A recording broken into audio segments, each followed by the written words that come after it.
Welcome, man. Welcome back to the channel. What's going on, everybody? Real quick. Real quick. What's going on, everybody? What's the day? Thursday, man. I say this every single Thursday, man. One more day, guys. Just one more day. Hang in there. What's one more day? I mean, you done survived this long. And besides, you had last Saturday off. For you folks that's off weekend, when I say weekend, I mean Saturday and Sunday, because some of us are off just Sunday. So if you one of the lucky ones that happen to have both weekend days off, good for you. That means you technically have one more day off to go. And then, guys, you take those. It's funny because you take those 2 days off, and then come Monday morning, you do it all over again. That's right, man. It's a vicious cycle. Guys, let's talk about key fobs. Y'all know, where's my keys? Y'all know what the key fobs look like. Pretty much all the new cars coming equipped with key fob. But I've been reading up on some things. Obviously, that is a hot item right about now, guys. Who knew? This is what this article said, guys. Who knew key fobs could be so valuable? Valuable to what? The car owner, I assume, but no, they're valuable to someone that has theft in mind, someone that has no good intentions in mind. That's what this guy got caught doing. Investigators accused a man of stealing almost 2,000 key fobs. Check this out, guys. Key fobs were disappearing from vehicles headed out of Michigan from Ford, General Motors, and Chrysler. Okay, this is back in February of 2018. So we're in 2020 now, but the reason this ad is or this article is out now, more than 2 years later, which is now, a Dearborn man who worked at a rail transfer facility near Metro Airport has been accused of a scheme to steal and sell more than almost 2,000 key fobs during an approximately 6-month window that ended later that year.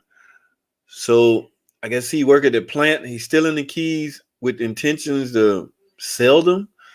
How much money? Is it worth it? I don't know. Well, I don't want to call his name out. The guy was charged Monday in federal court in Detroit with theft of goods from interstate shipment. He could not be reached for comments, I'm sure.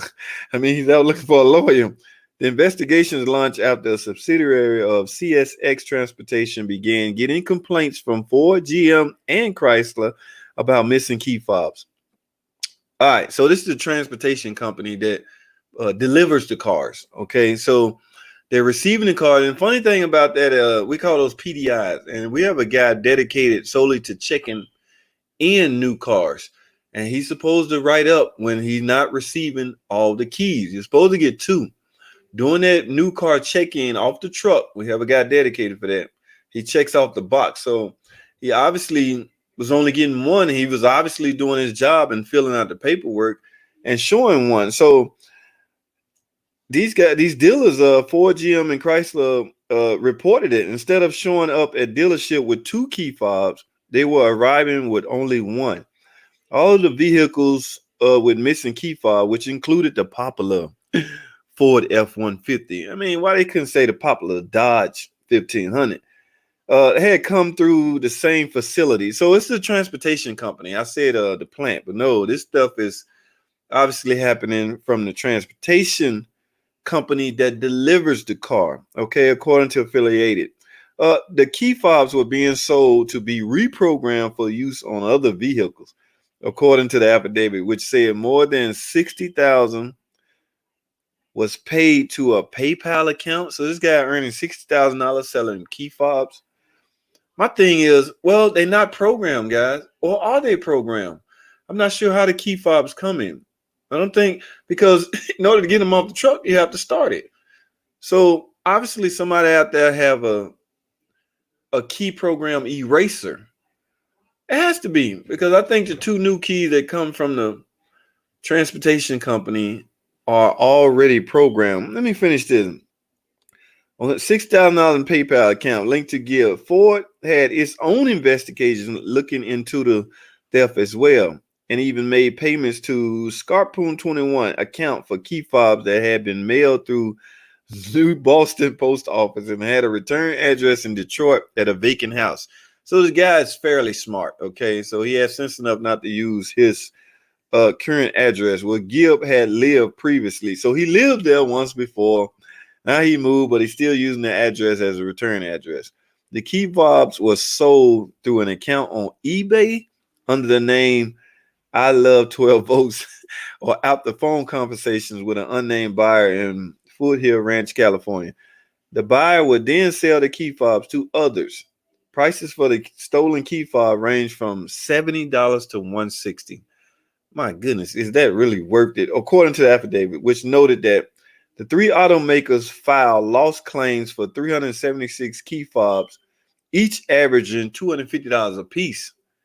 So they cost $250, and the guy was on eBay selling them for $60, $70. A message-seeking comment was left for Jackie Wilmer, the director of human resource. She never got back with him. The eBay account that Gibbs allegedly was using was actually that of a friend. This is a semi-smart guy. So he was using a friend eBay account he had grown up with in Detroit, but who now lives in Trenton. Gibbs' own eBay account had been suspended about 6 years ago because of complaint of selling fake headphones.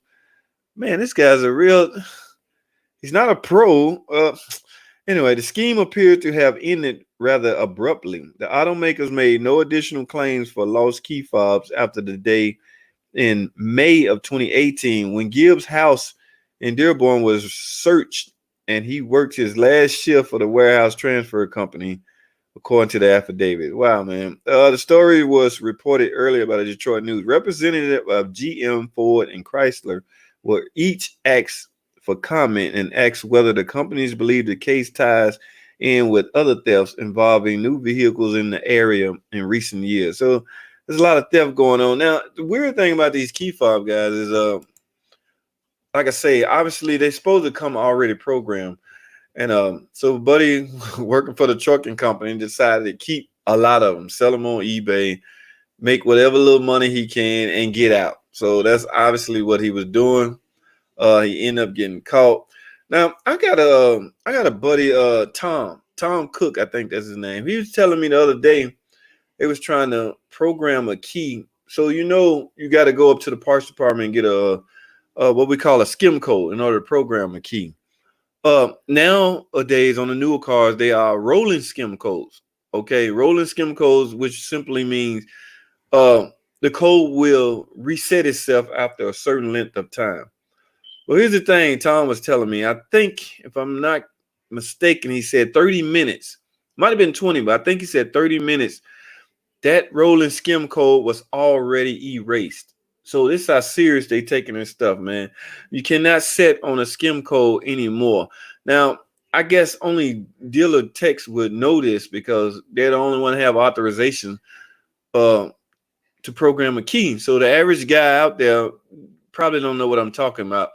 But guys, when we go to the parts department to get another key to program it, there's a code that we need, and it is now called a rolling skim code. Like I said earlier, it shuts off after a certain length of time. The older cars, the skim code live with the car. My cars are older.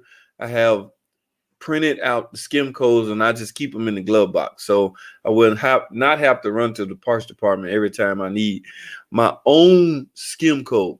I think if it's yours, you're entitled to it. Okay, everybody should have the right to their security skim code that applies to their car. That's my opinion. I don't know. Somebody else may think different, but guys, this guy stealing on keys, selling them on eBay, he delivering the cars, only delivering one key. Obviously, the new car check-in guy doing his job properly, checking off only one key. So, which means who fits the bill, because it doesn't matter how many keys you receive. When a customer buy a new car, they want 2 keys, guys. 2 keys, no matter where you get it from or no matter who paid for it. So I'm almost betting that the dealer was biting the bullet and paying for the second key. So, but what do they do with that bill? You know what I'm saying? It's $250 per key. Are they passing that bill on to the sales department? Is it the sales department fault? Is it the guy that checked the car in fault? Absolutely not. It's no one's fault. So Chrysler should, or whoever, they said it was all three of them, should reimburse these companies for that lost revenue because it basically wasn't their fault, man. So that's a terrible situation, man. That is bad. So I just wanted to get that off my chest real quick, guys. What is going on? Thanks for joining. I got started a little late, 9 p.m. Eastern Standard Time. I'm not gonna be on long. Actually, my webcam went out, so I'm using this phone as a webcam. It looks terrible, and the battery is almost down, so I'm not gonna be long at all. Mopar fanboy, what is going on, man? Josh, gosh, 13 years ago when I had access to a box of lost found key fobs that hadn't been claimed in over a year, I later sold them on eBay more recently for only a few bucks. My butt. And guys, I'm at a dealer right now. I'm sure this guy, he come around to every shop, but he comes to the dealer periodically wanting to buy used key fobs, $5 a piece. So what we was doing was just saving the ones that we would replace because it doesn't matter if they work. And here's the thing with me, I'm wondering, like, why is this worth anything to you? What are you going to do with it? But that ain't my business. So I would merely gather up all my, we had a couple of recalls where we had to install a skim module and replace both keys. Some of the techs was keeping the keys. If you didn't have to turn them in, you hang on to them just for that purpose. And this guy would come around. One guy had like 20 keys, 20 times 5, that's $100 he walked away with. So key fobs are obviously worth something to somebody. Like I said, I don't know what he was doing with them, but obviously $5 a pop. He found something to do with him. Steve Ham, what's going on, man? Code P06DD on the 17th. Wow, that's too soon. Caravan 36. Do you know what that could be? That could be a number of things, but one of the easiest things you can start with, Steve, is I don't know how recently you had your oil change, but a lot of guys was putting the wrong oil filter on the car. This is a 3.6, so you have that comb, that screw on the top of the 3.6. You unscrew it merely and you put the oil filter in. A lot of guys was putting the comb version of that filter in. The comb version is definitely not for 2017.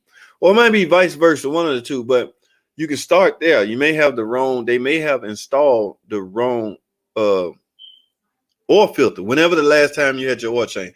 Now, if that's not the case, P06DD usually indicate oil pressure, some kind of oil pressure deal. How many miles you got on this thing, man? That's kind of early for 2017, but I've seen it happen. I've literally had to go in and replace the oil pump, the actual oil pump for that code. So it's definitely not out of the ordinary, but that's the only reason I can. If there's a code you throw at me and I haven't memorized, that's because I done seen it a lot. But do the easy stuff, Steve. If you doing it or get it done, get that oil filter check. We put the OEM filter on it, correct? 12. Okay, then yeah, you have an oil pressure problem. Now, 06DD, you have an oil.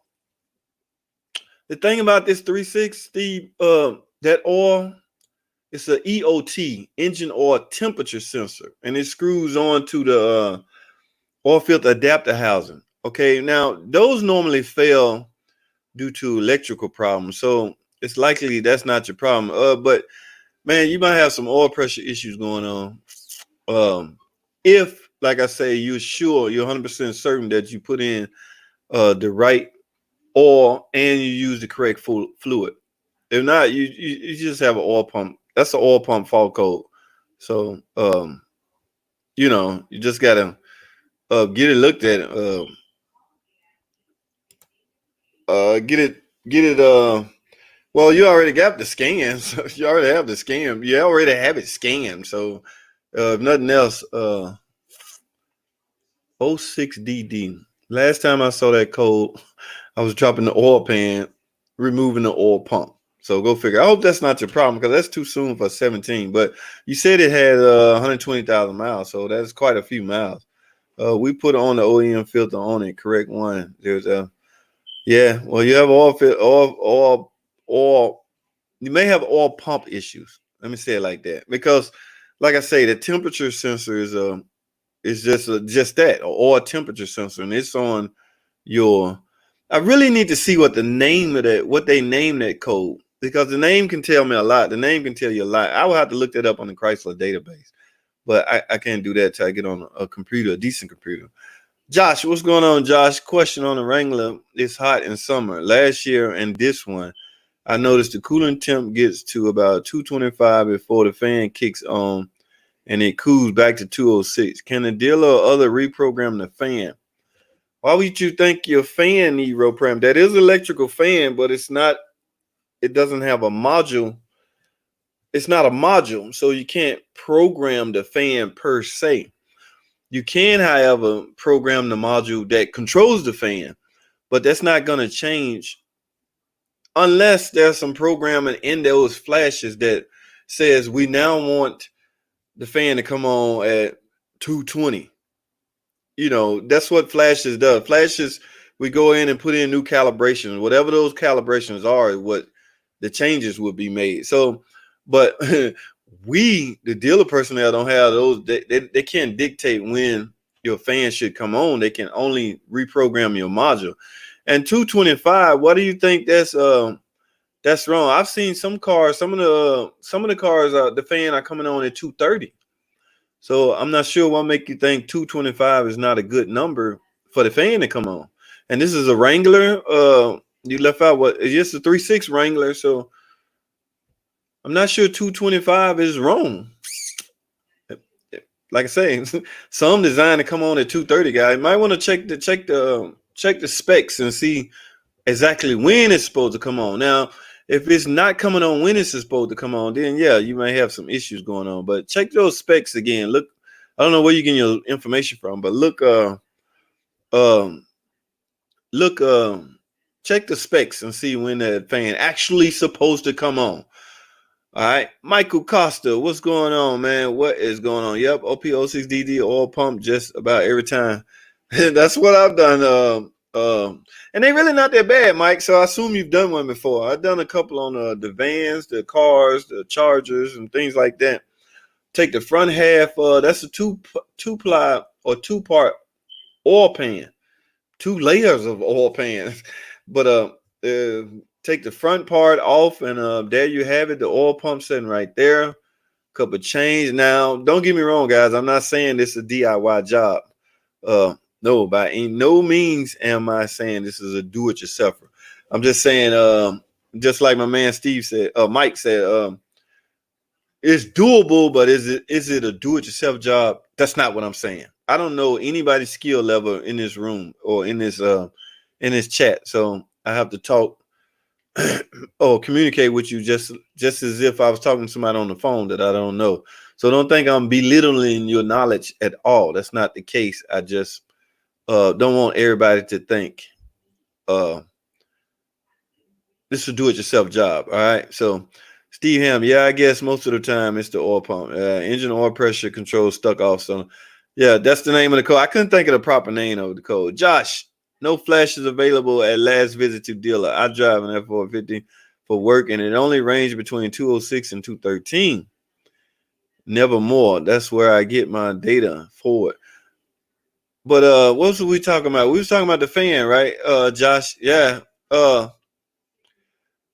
When I get off the stream, I'm gonna check that because now you bothering me. Now you got me my brain running. I want to know when exactly does that fan supposed to come on, and I think it's 230. Now they don't always. There's not a given temperature that a fan is going to come on based off. It's going to be based off other things. A lot of things come into play. A lot of factors come into play, such as the thermostat. When is the thermostat designed to open? Typical thermostat, open at 195? Josh 3.6 has a unique thermostat. I can't even think of the specs of when it's designed to open. So no two cars going to be the same, or no two brands going to be the same. I think a lot of it is based off inputs or its knowledge of what everything else is supposed to be doing. Okay, so if if the thermostat is OEM, then yeah, they factor all of that in, the flow or what the water pump is designed to push flow, and the rating of the thermostat. All of that is factored in when we're gonna let the fan come on. Okay, so yeah, and when we're gonna let the fan go off. Okay, because so you know how cooling system work. That thermostat gonna open, typically 195. Cooling's gonna come out. Supposedly, I mean, if everything working fine, everything should cool off a little bit, and the vicious cycle start all over again. So yeah, look it up, man. And I'm gonna look it up too because I want to know now. Would that could cause limp mode? Limp mode. Steve Ham. No limp mode. But you got to be careful. If nothing else, guys, you don't do nothing else. Make sure you got oil in it. You say you change your own oil, so I'm sure you're an advocate of the importance of such as verifying your oil level and all that. So it's not going to put you in limping as far as your car, you stuck in second gear or your engine doing crazy thing. No, that's not one of those 2-trip monitors. It's a 2-trip monitors which turned the light on in the first place, but it's not one of those that would throw you in the limp in. Because the last few I did, it wasn't in the limp in, just that annoying check engine light come on. Okay. So yeah, thanks JT as always. Love your vid. Thank you, buddy. Get a video thumbs up for you jet out. Everybody, while you're in here, get a video thumbs up for me, please. I appreciate it. Michael Costa, mostly grands here. Okay, that's what's up. Look at the radiator cap. That's it, Nick. I forgot about the cap. The cap play a role in that too, guys. As far as the number that's dedicated from the manufacturer on when the fan should come open. I left off the radiator, but the thermostat play a role. I mean, I left off the radiator cap. The thermostat plays a role, however it's designed, at what temperature it's supposed to open, and the thermostat or the radiator cap. All of that play a role. All of that plays a role in how it dictates when that fan's supposed to come on. Appreciate that, Mr. Badger. This is your transmission. What's happening, man? What's going on, man? What y'all doing over there in that transmission shop? Dude, I just found out a competitor Chrysler dealership employs what we used to call a transmission man, a transmission specialist. I thought those days was over. And the reason I say I'm not badging your field, my man, don't by any means. You're gonna always stay busy because you're not in a dealer. Most of the dealers, if you got a transmission problem, they're making you replace them. So they essentially turning us into R&R man. I don't want to be an R&R man. I don't want to be an R&R guy. Okay, that requires labor, lots of labor. That requires using these. The older I get, the more I want to get out of using these. I want to use this more. Okay, so if a transmission guy, if the definition of a transmissionist guy is simply replacing transmissions, I ain't interested. Okay, but yeah, one of the competitor dealers, I was talking to a guy that used to work with us, Rod Johnson. I got some info on him too.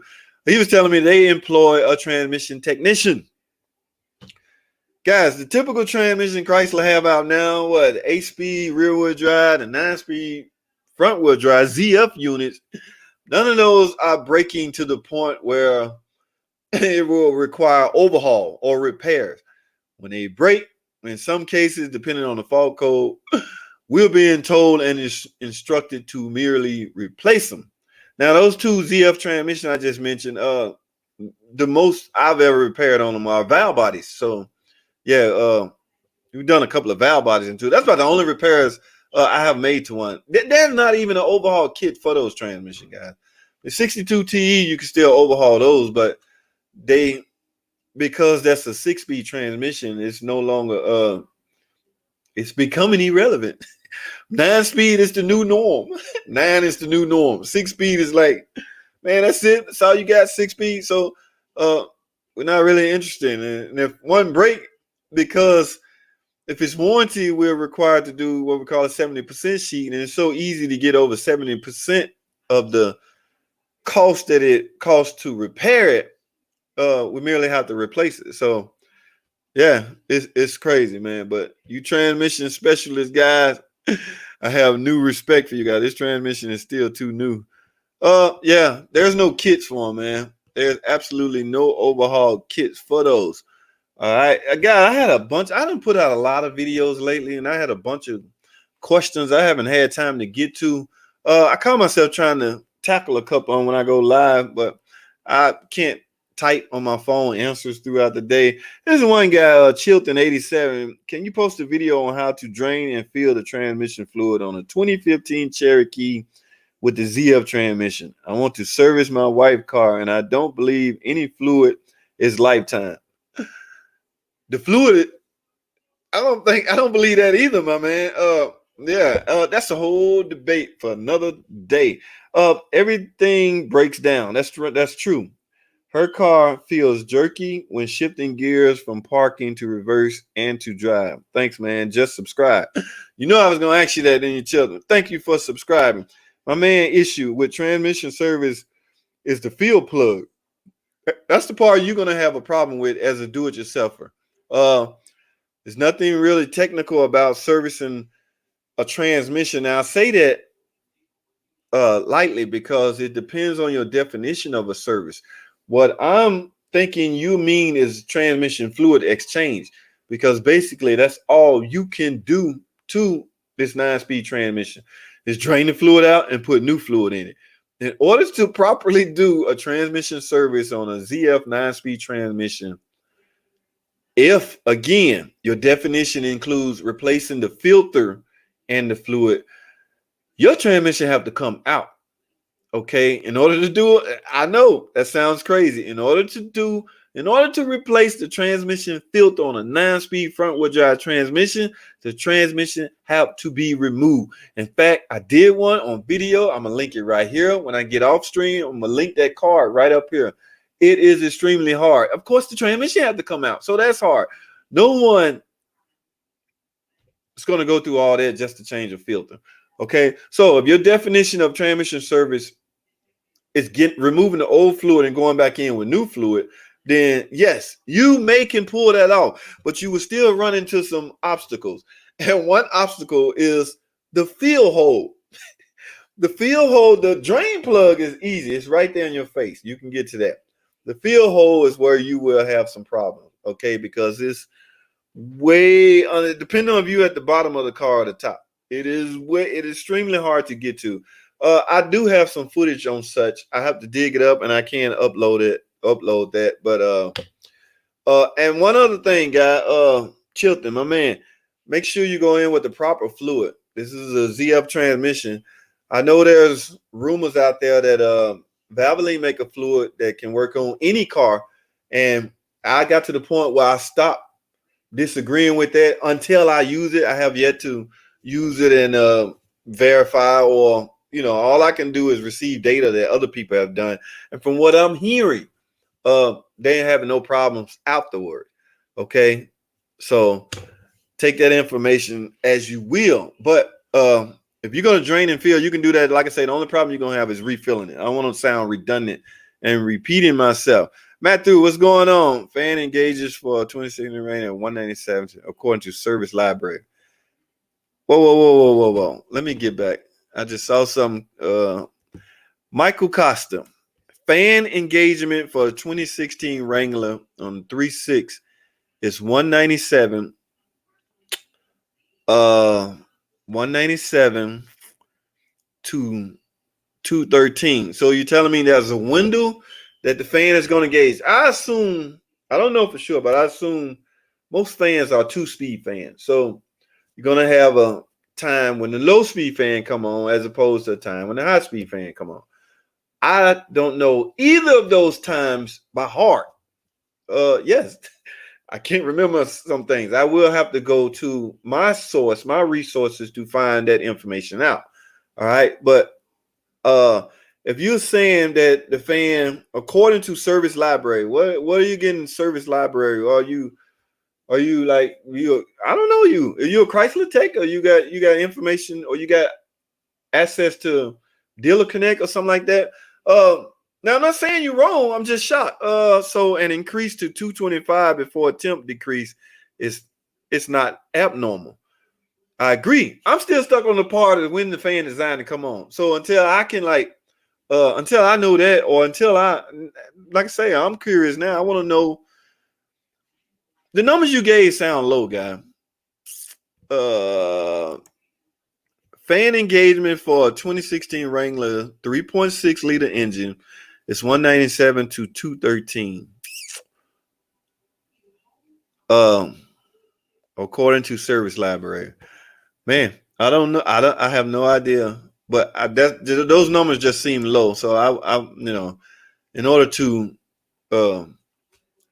to please myself, I want to look and find out. I'm not saying you're wrong. I'm just saying it seemed low. So what did I leave off? Adam, what's going on, Adam Badger? Why that name sound familiar? What's going on, Adam, man? Appreciate you jumping on board. I'm not gonna be long, guys. My battery, this is my cell phone I'm using as a webcam. My webcam, I don't know what it is. I think I left it at another shop or something. But I remember I said I was gonna go online Thursday. So here I am. I don't want this battery to die on me in the middle of a discussion. This is your transmission. I hate that stupid feel.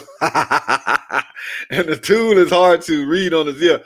You talking about the tool? It looked like it's got a little black ball on it. It's just I can't remember how long inches it is, but you set it in there. Man, let me tell you something, my man. A lot of guys, and these are professional guys. A lot of guys, they fill in the transmission of, when you fill one back up, of course, you go through the gears. That's the whole number one thing. They got this big old procedure. Oh my God, do it just like this, or else it would be wrong. The real goal is to go through all the gears. Once you fill it up, of course, go through all the gears. First, second, third. You obviously going to have to do that on the lift. So the transmission, the CVIs will fill back up as you're going through all the gears. And then you recheck it again and blah, blah, this and blah, blah. A lot of guys, and I may be sounding like a snitch. I ain't no snitch, man. A lot of guys are simply filling that up until it come out. They treat it like a differential. And I haven't seen one that I haven't seen any that doing it that way has caused any trouble. But that is not the correct way. I myself want to do a proper video how to drain and refill a 9-speed transmission. And you know what? I'm going to do the honors of doing my own. Okay. I own a 2017 Jeep Cherokee. I'm due for some service. When I take it in for some service, I will be doing a drain and fill. Am I still under warranty? Absolutely. I'm still under warranty. I'm like my man, whoever that said that there's no such thing as a lifetime fluid. I think when they say lifetime, they merely mean the lifetime of your warranty. Don't mess with it while you're in warranty is what I get out of that. Okay. Because the guys that saying that have to know these are engineers. They pretty sharp, man. They are geniuses. Okay. So they are amazing. Surely they know that there's no fluid that can last. Like everything will break down over time. Like I said, I think the main goal is to get you not to touch it until you're out of warranty. Okay, because and that's a good point because you don't want to void your warranty. But I would do the honors of doing my own car and going through the proper procedure on how to do that. And I will film it and I will relay back to my subscribers. That's it. All right. Yeah, it's not a it's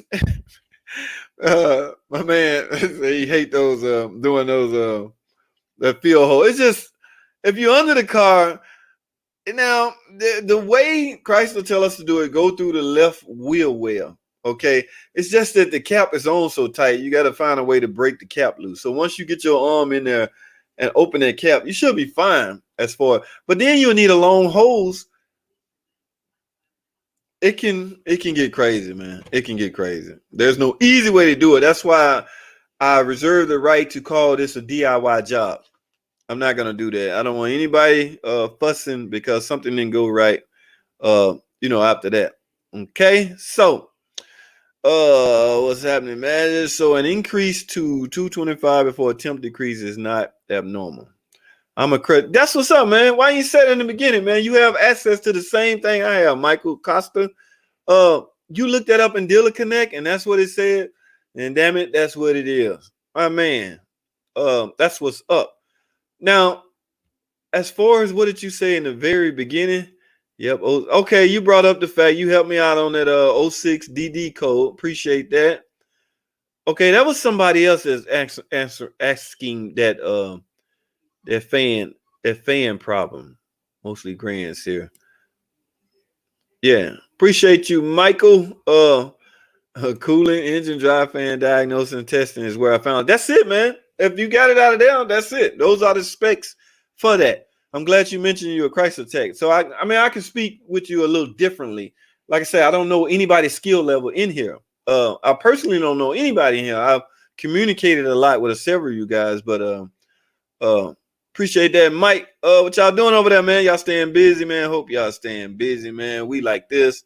It comes up and down, man. The COVID-19, the pandemic affecting a lot of it. So, but we still getting by.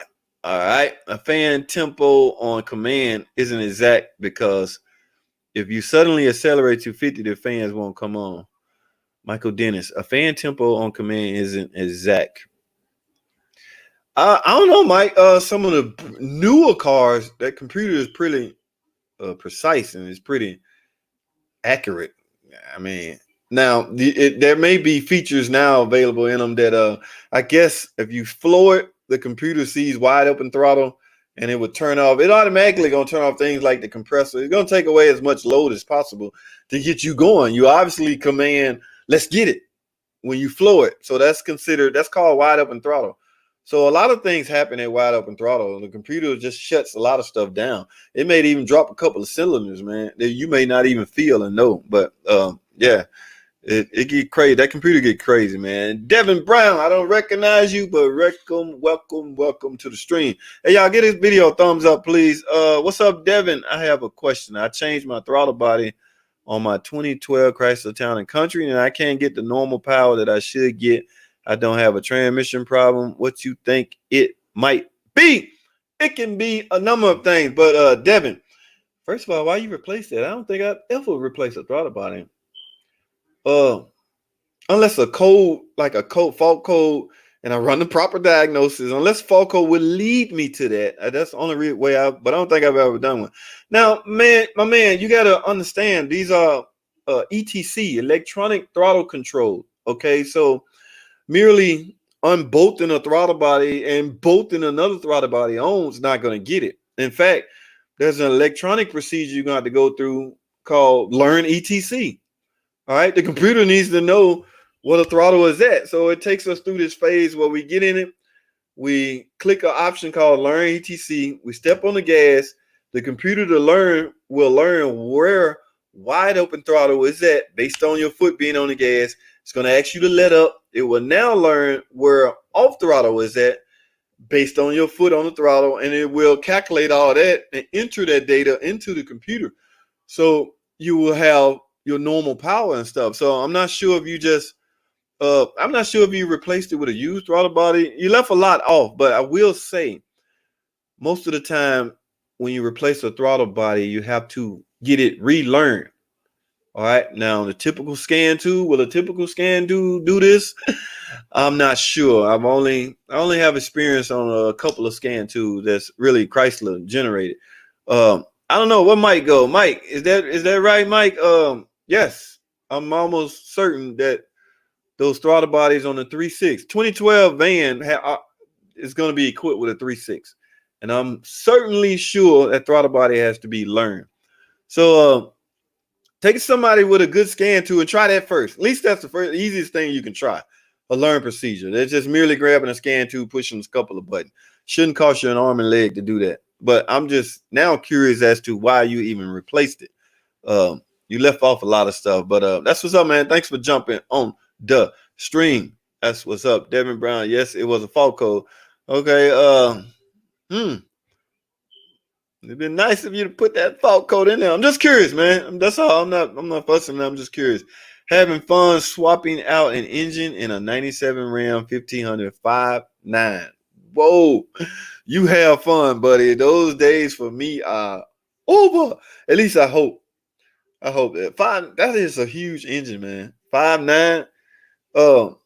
I've yanked out Hemis and things like that. But Man, like I said, I got respect for you guys that's yanking out engines. More power to y'all, man. You say you having fun. If you're having fun, that will make the job go smoothly. You're having fun while you're working the job. You have your music playing, you jamming. We got a guy at our shop named Chicken Wing Killer. I mean, first thing in the morning, he gang banging on bacon. So he's just playing his music, going, rotate. It don't matter what the job is. He can be changing oil, boy. He got that gang banging music going. He having fun. That makes the day go by long better for him, and it makes if it makes you happy, you got to try to maintain a level of sanity. You're at this job like 8, 9, 10 hours a day. So more power to you, Mookie J. Hope I pronounced that right. Devin Brown, yes, it was a fall code. All right, that's what's up, D. Okay, that's the throttle body guy. Yeah, you gotta get it to learn. Try getting it to learn, man. Mike, what's up, Mike? Appreciate it, Mike. Devin Brown, thank you, brother. You welcome. I have a PT Cruiser in a new PCM, but I still keep getting TCM code. Are you talking about what is it? P0822 or something like that? What code? Wes Webb. This guy named Wes Webb. He got an 06 PT Cruiser. Guy, you probably replaced the wrong module. There's another monster of a module called a TIPM on a 06 PT Cruiser. Okay, that's usually what, depending on the fault code, you have yet to put in the fault code. So give me that fault code. Let's see what you're working with. But my years of experience dealing with this certain code and a certain generation, I ain't gonna even say year, because second generation PT travels from 06 to 10. Every time I see this code, I always end up replacing a TIPM.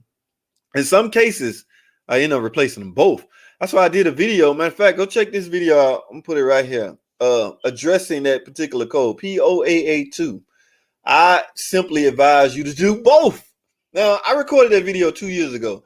So 2 years ago, I mentioned in that video that PCM and that TIPM no more than $30 a piece. Guys, that has changed, but I can't go back in the video and change the price or what I said because the video is already recorded. But they are no longer $30 a piece. And that was the reason why I recommend you do both instead of going through this long period of time properly diagnosing. Now, I'm a big advocate for diagnosing cars, but in order for you to save time, I merely recommended that you do both, the TIPM and the PCM, okay? But yeah, I don't know what code it is, but depending on the code, you likely need a TIPM. All right, Devin Brown.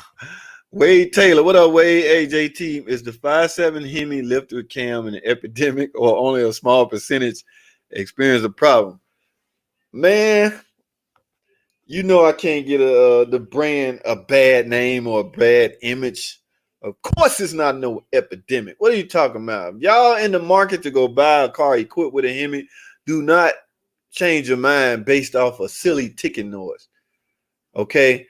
Now, I'm being a little sarcastic, but yeah, but I wouldn't call it an epidemic. Who was that? Wade. I wouldn't call it an epidemic. There are some problems with the Hemi in a certain year range, but even that's been upgraded to all year range, except for the new ones. They got a handle on the new one. But yeah, man, the Hemi going through some issues, man. But because it's such a powerful image, people are looking past that tick. I don't care. I like the power and I like the torque and I like everything about it. So this is what I want. I deal with the tick when it happened. A lot of people, if you look on the internet on reviews and stuff, a lot of people, no, stay away from the Hemi. No, it's gonna tick. I guarantee you it's gonna tick. Well, a lot of people are like, I don't care. I want the Hemi, man. That's not an epidemic. There's a lot of problems with the valve train setup. Okay. Pretty much I see one.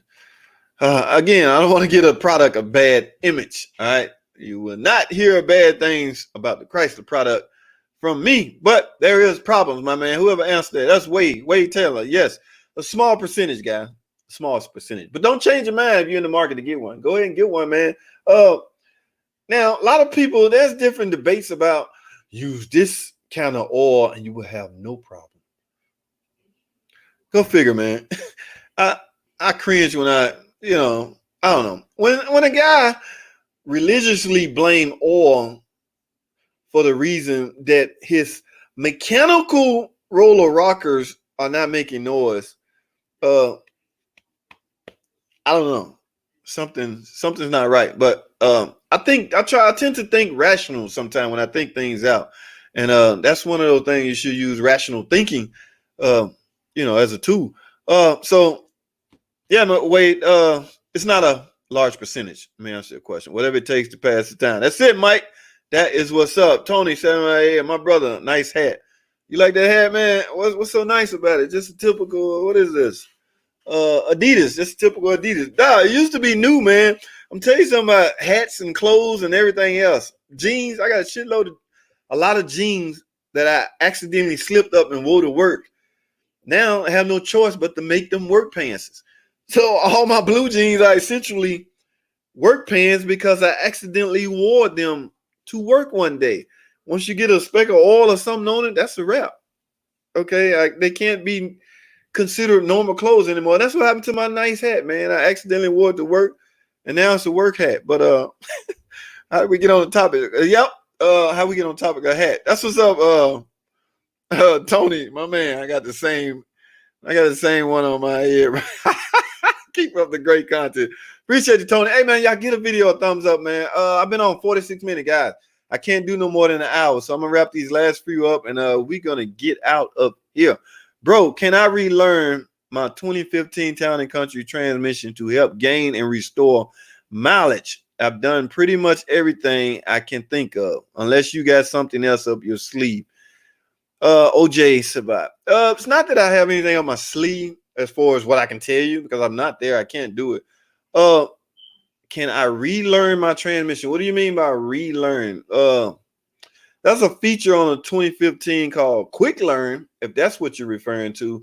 But it takes a nice special scan tool to pull that off. I don't know what you're working with as far as tools and equipment, but I've done pretty much everything I can think of, unless you get some help transmission to help gain and restore mileage. You mean the mile per hour will help gain and restore mileage? With this being a 62 TE, that's what they put in the 2015 Town and Country. When you say I've done pretty much everything, I'm almost certain you including changing the fluid and the filter. So if you've done that, now me and you may be on the same page. We just using different terminology. You calling it relearn, unless you have some help gain and restore. You call it relearn, we call it quick learn. Guy, you can try that. That's all you have left, then yeah, you have no choice.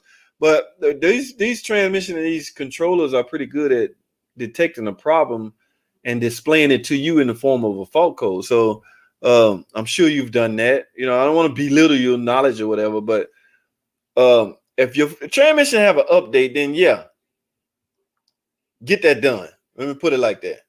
Because those shift improvement updates are just that, to help improve shifting.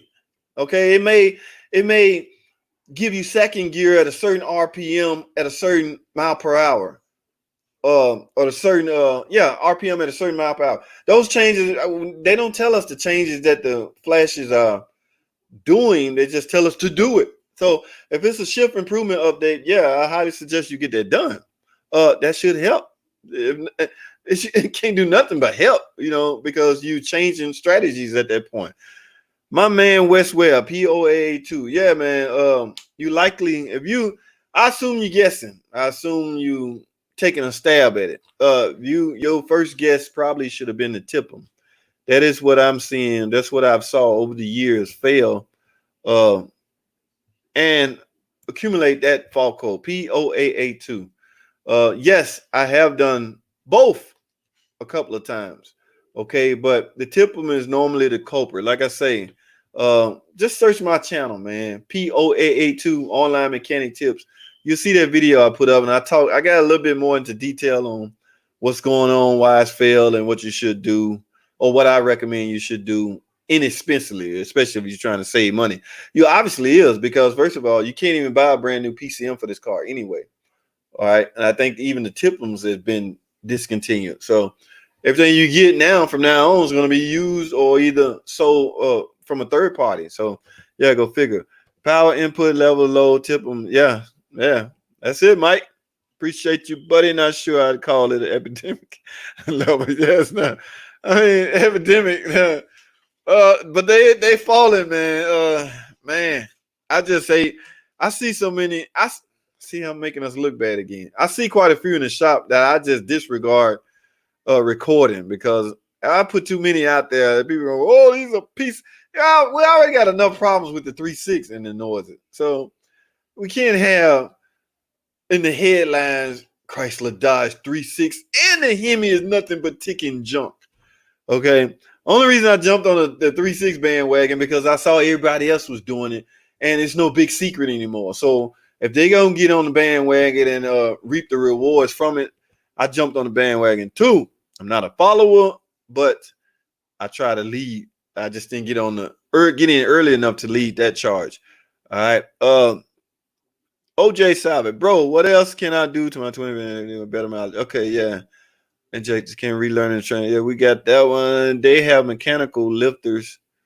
Michael Dennis. What? I guess you're referring to the Hemi mechanical lifters. They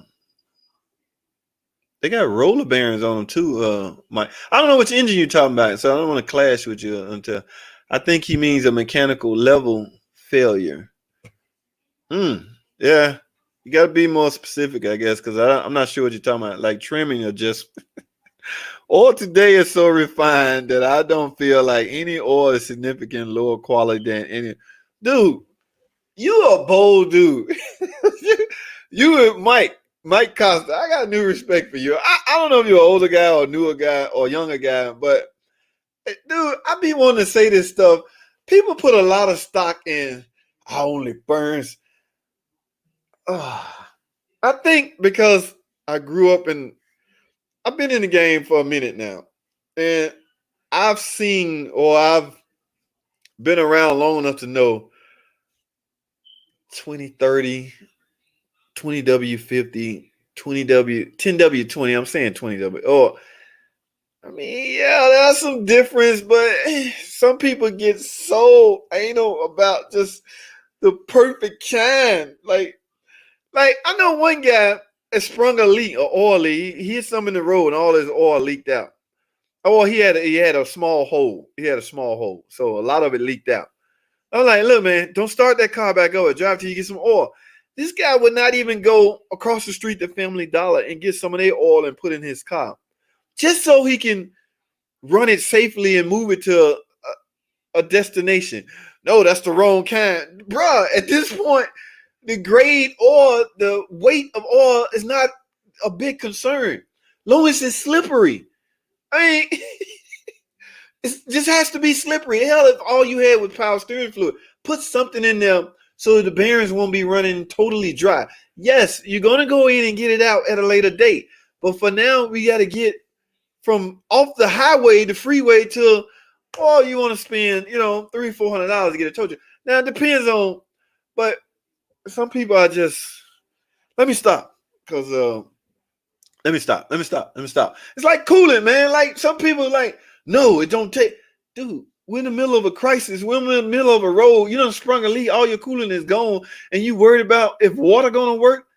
It doesn't matter. Just put hot dog water in it. At this point, it doesn't matter as long as you get some liquid in it. All right. Did I say hot? I didn't mean hot dog water. Water, period. As long as it's water, just get something in it so you can get out of that emergency state. Guys, 53 minutes. I'm about to wrap this up. No code, just bad mileage. Bad mileage as in bad gas mileage, bad fuel economy. Is that what you're talking about? Tell the truth. Chill out, man. So Tom Cook, what's going on? I've been a master since 87. What is going on? Tom have a lot of knowledge trapped up in that head. I didn't mean that, Mike. My bad. I'm liquid, water, something, spit in it. I don't care. You're trying to get out of the crisis. Tom, that was pretty interesting what you told me the other day, Tom. You said, Well, I'm talking about skim codes, guys, and keys. When you go get a key program, Mike might know what I'm talking about too. He said a dealer tech. You go up to the counter and get the code. You guys, we went from, I'm talking about rolling codes, rolling skim codes where they expire at a certain time. We went from 2 days, I guess, to 24 hours, I guess to 5 hours, I guess down to 2 hours. And according to Tom, we're now down to 20 minutes. Or was that 30 minutes?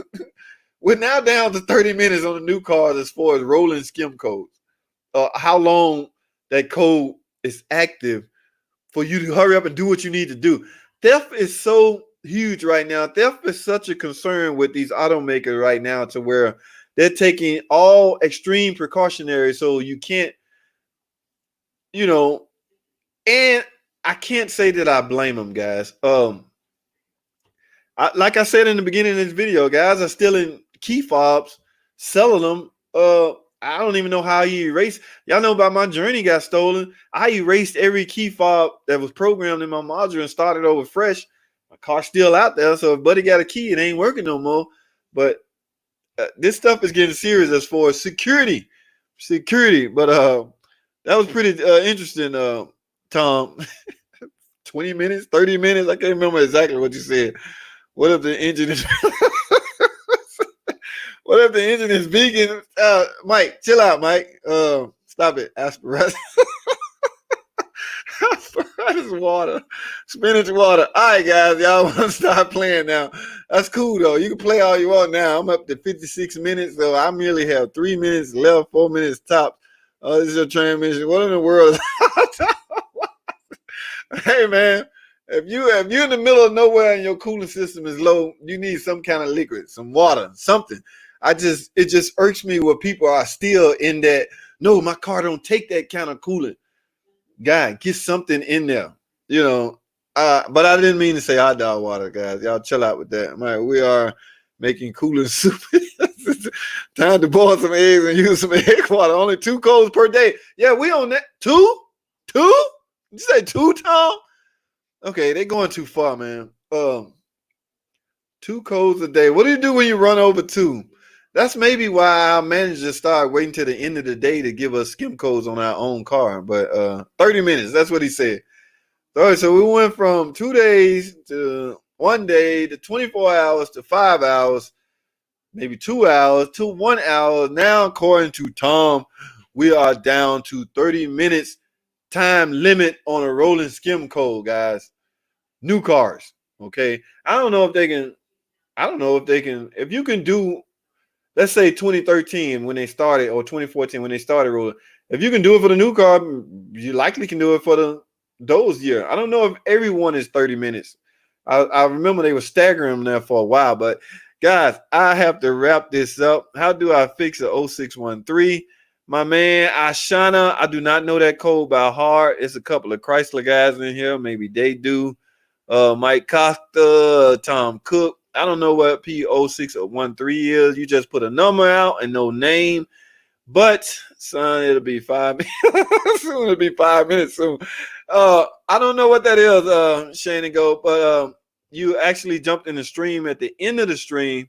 Now we can chit-chat a fun time tonight. That's what's up, Mike. Shanego, hey, y'all, get a video thumbs up. Like I say, I appreciate it, guys. Everybody jumped on. I'm about to run up out of here. But I don't want to leave my man hanging. So, Shanego, I'm gonna get on this when I get off the stream. Okay, so don't fret. We're just right now. I need to go offline and go take care of some personal business. All right, everybody. Thanks for jumping on board, man. I appreciate it. Everybody watching. If you're not sub, go ahead and sub. TCM processor. Yeah, I don't know that one by heart. I would have had to look that one up too. Appreciate you, Mike. Something in your transmission, my man, according to Mike. So, yeah, if you not, savvy with this stuff, you may have to visit somewhere with a decent scan tool and can properly diagnose that for you. I don't know that one by heart, so I will have to look. But guys, like I say, thanks for watching, man. Comment, subscribe to the channel if you're not. And I'll see y'all on the next video.